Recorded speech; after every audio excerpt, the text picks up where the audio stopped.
최재천 교수님 어서 오십시오. 네, 안녕하세요. 감사합니다. 불러주셔서 이렇게 고맙습니다. 매주 저희에게 정말 이 피가 되고 살이 되는 말씀 기대하겠습니다. 그럼 뭐 듣고 보셔야 아시죠. 뭐 피가 되고 살이 될지는. 네. 오늘은 이제 그 첫 번째 시간으로 소제목을 이렇게 붙였어요. 너무 좀 거룩해 보이긴 하는데 생명, 살아있는 모든 것들을 위한 시. 아름답죠? 네, BTS 노래 제목 비슷하네요. 근데 왜 이런 걸 잡았느냐면요. 네. 우리 인간은 정말 뭐 이 생명을 존중하고 인권 개념도 있고 또 가까운 친척이나 뭐 누가 좀 사망하면 제사도 지내고 뭐 사십구제도 하고 뭐 별의별 걸 다 하지 않습니까? 근데 동시에 끔찍한 살인, 연쇄 살인 뭐 이런 것들도 막 너무 많고 네. 한편에서는 생명 존중, 한편에서는 생명 경시. 우리 인간은 왜 이럴까? 동물 세계도 그런 게 있나? 이런 궁금증입니다. 네, 생명이 뭡니까, 교수님? 그걸 절더러 지금 한마디로 정의하라고요. 그건 불가능할 것 같고요. 제가 지금 죽기 전에 마지막으로 쓸 책이랍시고 지금 쓰고 있는 책이요. 한 10년 전부터 쓰고 있는데 제목이 그냥 생명, life 하고 지금 영어로 쓰고 있는데요. 예. 다 쓰고 나면 잘못하면 한 8,000페이지 될까 봐 지금 걱정인데요. 그 안에서 10년째 쓰고 계세요. 네, 앞으로 얼마나 걸립니까? 제가 죽기 전엔 끝을 내야 되는데 하여간 뭐 그거 쓰고 있는 제가 한다 그러면 우리 입장에서 얘기하면 생명체 입장에서 얘기하면 한계성을 지니지만요. 누구나 다 죽으니까. 그렇죠. 우리를 만들어낸 유전자 입장에서 보면 태초부터 지금까지 한 번도 안 죽었거든요. 그렇죠. 그러니까 이게 한계성도 지니고 영속성도 지니고 뭐 하여간 굉장히 다양한 모습을 갖고 있는 게 예. 생명입니다. 한도 끝도 없이 제가 떠들 수 있습니다. 네. 우리는 살아 있습니다. 그죠? 네. 그리고 살아갑니다. 그죠? 네. 어느 쪽이 맞는 거예요? 사라진다는 표현도 있습니다. 그렇죠. 그렇죠. 중국 우리나라에 아주 유명해진 중국 소설가 위화가 쓴 인생이란 소설이 있는데요. 예. 그 인생이라 원래는 활착이란 제목으로 나왔는데 영화 제목이 인생이죠. 장이모 감독이 인생이라고 하는 바람에 우리말로 그 소설을 번역할 때 인생이라고 했는데요. 그 소설의 결론을 보면 제법 우리가 인생을 사는 게 아니고 뭐 그냥 사라지는 거다. 어떻게 하다 보니까 그런 삶을 살았구나. 그 소설 한번 읽어보시면요. 진짜 지지리도 궁상맞은 소설 읽어보셨어요? 예. 끊임없이 뭐 망가지잖아요. 그러면서도 끝에 황제가 부른들 내가 가랴 뭐 이러고 떠드는 그 주인공. 그러니까 인생이 뭐 제법 우리가 기획한다고 해서 그대로 되는 게 아니라 그냥 살게 되는 거다라는 표현인데요. 그래서 저는 사라지는 것이다라는 표현을 가끔 씁니다. 동물들의 관점에서 보면 어떤 거예요? 정말 동물들의 관점에서 보는 답일 것 같아요. 사라진다가. 동물과 진짜 우리가 인간이 다른 점이 뭐가 있느냐. 저는 뭐 되도록이면 다른 거 없다는 얘기하는 사람이지만 다른 걸 억지로 몇 개 꼽아라 그러면 그 중에 하나가 기획이거든요. 기획. 예, 우리는 되지도 않을 일을 끊임없이 기획하고 사는 동물이고요. 예. 우리를 제외한 거의 모든 동물은 기획하는 능력은 없는 것 같아요. 그냥 사는 거죠. 뭐 비가 올라 그러네. 그래서 도망가야지. 뭐 이 정도 기획은 할 수 있을지 몰라도 뭐 5개년 계획을 한다든가 뭐 이런 건 동물 사회에서는 아직 저희가 발견한 게 없습니다. 그럼 동물들은 어쨌든 태어났어요. 네. 그러면 자기가 죽을 거라는 걸 아나요? 글쎄요. 그것도 저희 생각에는 모른다고 생각합니다. 그러나 동물 사회에 철학이라는 분야가 없는 걸로 봐서 아마 죽음을 미리 이렇게 생각하고 죽음 때문에 그들의 삶이 어떻게 구성되고 그런 건 없는 것 같아요. 없어요. 다만 옆에서 누가 죽은 거에 대해서는 압니다. 알아요? 예. 오래 알아요, 그걸? 그리고 우리 비슷하게 장례 비슷한 것까지도 치르는 동물들이 있습니다. 뭐 침팬지나 코끼리나 제가 연구하고 있는 까치 뭐 이런 동물들이요. 동료가 죽으면 여러 군데서 찾아와가지고 그래요? 쓰다듬고 한참 시간을 보내고 그런 같은 무리가 합니다. 아니던 데서도 와요? 그게 같은 무리겠죠. 어떤 형태로든 교류가 관계가 있었던. 근데 뭐 코끼리 경우에는 아프리카에서 한번 관찰된 거에 의하면 근처 그 코끼리 부족 5부족이 몽땅 다 찾아왔다는 거예요. 그래요? 가장 나이 많은 암컷 코끼리 할머니가 돌아가셨는데 그 부음을 어떻게 전하죠? 그러니까요. 참 신기하죠. 알고 와요? 예, 알고 아름아름 알고 와서 앞발로 그 사체 위에다가 얹어놓고 한참 시간들을 보내고 그리고 떠나간 그런 예도 있고요. 까치도 그 골프장 근처에서 가끔 벌어지는 일인데요. 골프공에 맞아가지고 그 동료 까치가 떨어져서 죽으면 까치는 알려요. 까까까까깍 하고 알리면 동네 까치들이 다 몰려들어가지고 그 주변을 뱅뱅 돌고 한참을 가서 건드려도 보고 흔들어도 보고 깨나라는 식으로 그렇게 합니다. 그래서 동물도 죽음을 이해는 합니다. 그런데 죽음을 예견하면서 뭘 하는 것 같지는 않습니다. 기획은 아니고. 네. 그러나 존재, 그 다음에 사망, 네. 그건 느끼고 안다. 그렇죠.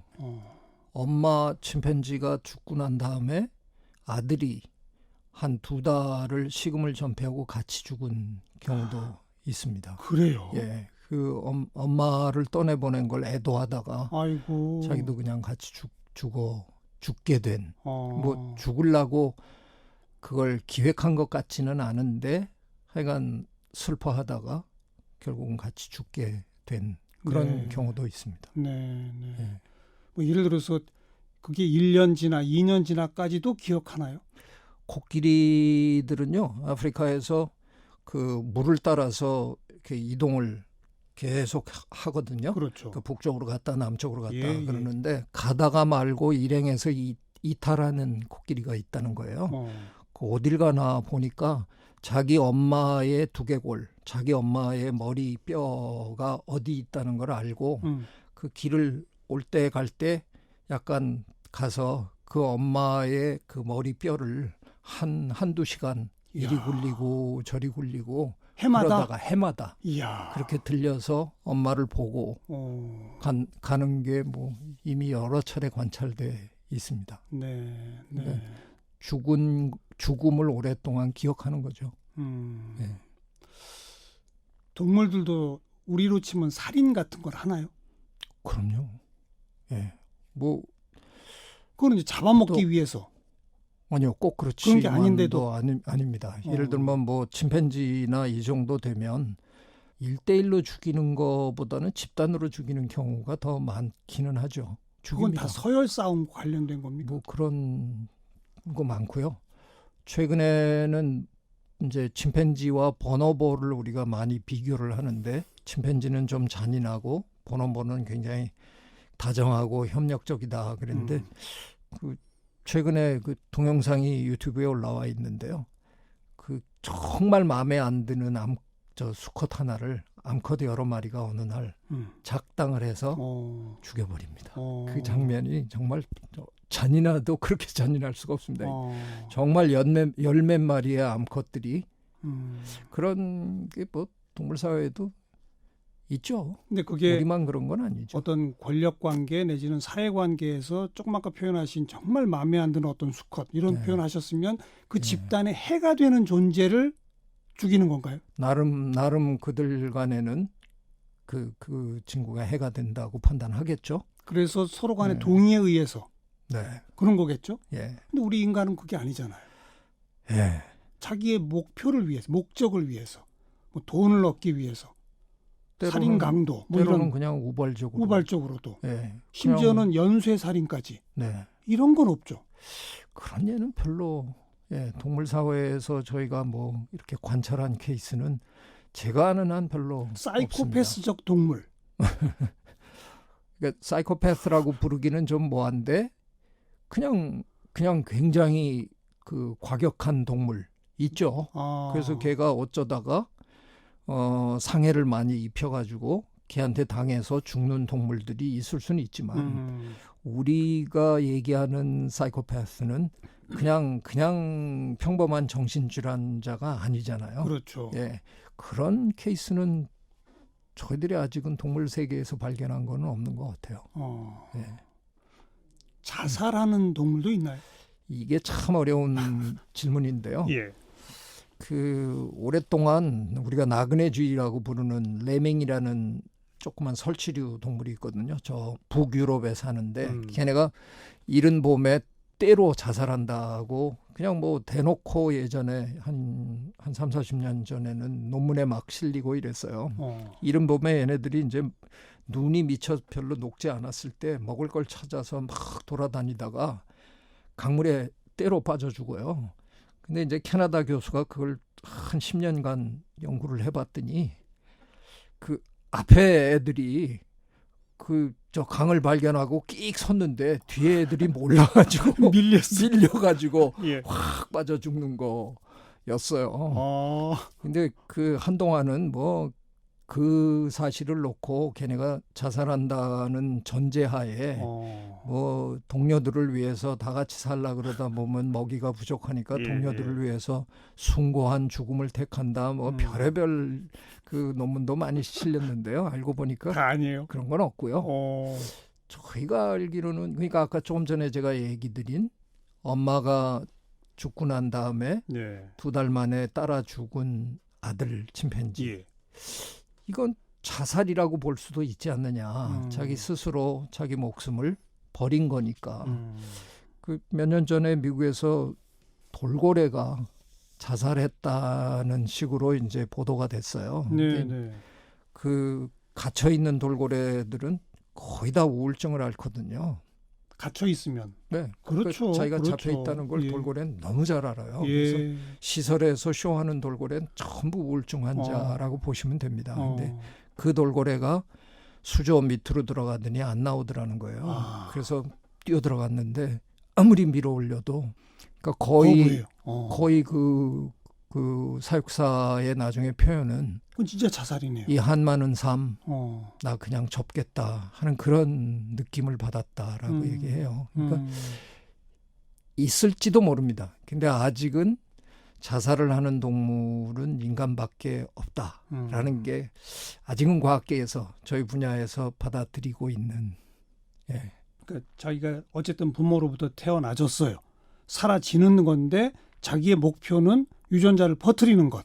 그렇죠? 네.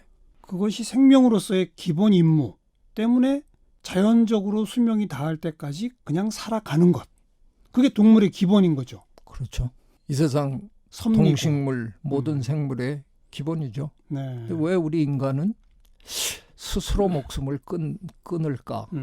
참 설명하기 어려운, 생물학적으로는 설명하기 어려운 문제입니다. 그러니까 바로 그런 게 아까 말씀하신 그 기획. 동물들은 뭔가 되도 않는 일을 기획해서 뭐 이러는 법이 없더라. 네. 인간들은 네. 이게 자연 섭리에 맞지 않는데 되도 않는 일을 서로 기획하고 그 사이에 갈등하고 그러다 보니 누구를 또 죽이기도 하고 스스로 좌절해서 목숨을 스스로 끊기도 하고 그거 아닐까요? 그러니까요. 근데 요즘 우리나라는 OECD 국가 중에서 자살률이 이게 타의 추종을 불허할 정도로 비정상적으로 높잖아요. 근데 저 우연치 않게 어떤 분의 충고로 옛날 책을 보게 됐는데요. 우리나라 그 초창기에 조선 말기에 와 계시던 프랑스 신부님이 그 쓰신 책이에요. 그래서 우리나라 천주교 상가 뭐 이런 거의 서문인데 거기에 보면 이분이 뭐라고 쓰셨냐면요. 뭐 한국 사람들 지저분하다 뭐 별의별 거 다 있는데 그게 뭐라 그러면 한국 사람들은 스스로 목숨을 끊는 걸 너무 쉽게 한다. 화난다고 뒷동산에 올라가서 스스로 목을 따기도 하고 목매기도 하고. 그때부터? 그때 그렇게 쓰셨어요. 자기가 저기 그래도 세상을 돌아다녔는데 야 이게 참 좀 그렇게 탁 글로 남겨놨더라고요. 근데 그건 그 한 문헌만 가지고 일반화할 수 있을까요? 뭐 그런 건 없겠지만 그 시점에 국가 비교 자살률 통계까지는 없으니까. 그런 건 없는데. 그러나 그래도 그 외국분의 눈에 그렇게 비쳤다. 참 보통 일은 아니겠다 하는 생각이 들더라고요. 근데 말씀 듣고 보니까 네. 그 단발령 같은 거 내려졌을 때 머리 자르지 않겠다고 목숨 끊는 분도 있었고. 네. 우리 그런 거 그러니까요. 옛날 책에서 많이 봤잖아요. 네. 그것도 좀 어찌 보면 자연 섭리와 다른 기획과 이념과 뭐 명분 이런 거 아닐까요? 네. 우리가 그런 게 좀 강한 민족이었나요? 혹시 그런 게 아닐까 저도 요즘 의심하면서 이것저것 저도 찾아서 읽어보고 뭐 깐에는 한번 자료들을 수집하고 있습니다. 설명이 너무 어렵다는 생각이 들어요. 왜 우리나라만 지금 현재 제법 잘 사는 나라 중에서 이렇게까지 극심하게 자살률이 높을까? 청년 자살률, 그리고 노인 자살률. 이게 뭐 그냥 OECD 국가에서 우리만 압도적으로 높잖아요. 야, 이걸 어떻게 설명해야 되나 고민을 오랫동안 했는데 그 책을 딱 그 부분을 읽고는 혹시? 이런 생각이 이제 드는 거죠. 저는 이제 사회과학을 쭉 했으니까 지금 교수님 말씀을 듣고 퍼뜩 떠오르는 생각은 우리가 좀 압축적 사회 변화를 겪은 사회 아니겠습니까? 너무 빠른 사회 변화는 모든 사회 구성체의 원들한테 강도의 스트레스를 부여하는 거거든요. 다시 말하면 우리 사회는 지난 한 150년 전부터 조금 더 말하면 한 200년쯤 전부터 다른 어떤 국가보다도 고도의 스트레스를 집단적으로 같이 받는 200년의 역사를 겪었단 말이죠. 그 사이에 게다가 또 남북 간의 전쟁이 있었고 그와 동시에 이념, 명분, 뭐 남과의 비교 이런 것들이 다른 국가, 다른 사회에 비해서는 매우 높아질 수 있고 이런 게 생명 경시, 생명 존중에 반대되는 것과 좀 연결될 수 있지 않을까요? 저도 그렇게 배웠고요. 그런 글들을 많이 읽었고 그러려니 하다가 지금 근데 정 선생님이 150년, 200년이라고 그러시니까 저도 조금 할 말은 없는데 근데 이 조금 전에 제가 얘기 드린 그 프랑스 신부님이 본 거는 조선 말기거든요. 저는 그때도 그런 관찰이 있었다 하는 거는 과연 이게 꼭 압축 성장하고만 연결해야 되는 건가 그런 생각이 그러니까 들죠. 압축 성장은 해방 이후에 5, 60년이 맞지만 고도의 급변이라고 치면 조선 말기 동학혁명부터로 사실 봐야 되거든요.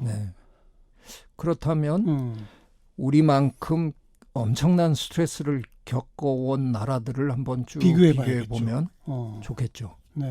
그런데 그런 나라들 중에 지금 OECD에 들어온 나라는 우리나라밖에 없으니까 어쩌면 우리 통계가 좀 두드러지는 게 아닌가. 한번 사회학자가 해보셔야 될 것 같은데요. 뭐 이렇게 해서 우리 청취자분들한테 또 숙제를 드리는 거죠. 이제 끝내야 됩니다. 벌써요. 그래서 얘기 한 가지 하다가 끝내네요. 제목이 생명, 살아있는 모든 것들을 위한 시. 오늘의 제목이 그거거든요. 지금 방금 우리가 이렇게 너무 높은 자살률, 또 대부분의 동물은 그냥 사라진다. 사라지는 것이 아니라 쓸데없는 기획하고 뭐 머리 굴리고 이것이 사람을 괴롭힌다. 우리 이제 그런 얘기 하지 않았습니까? 결국 살아있는 모든 것들을 위한 시를 쓰신다면 머리 좀 그만 굴리자 이거 아닐까요? 저는 뭐 비슷한 제목의 책을 이미 하나 썼거든요.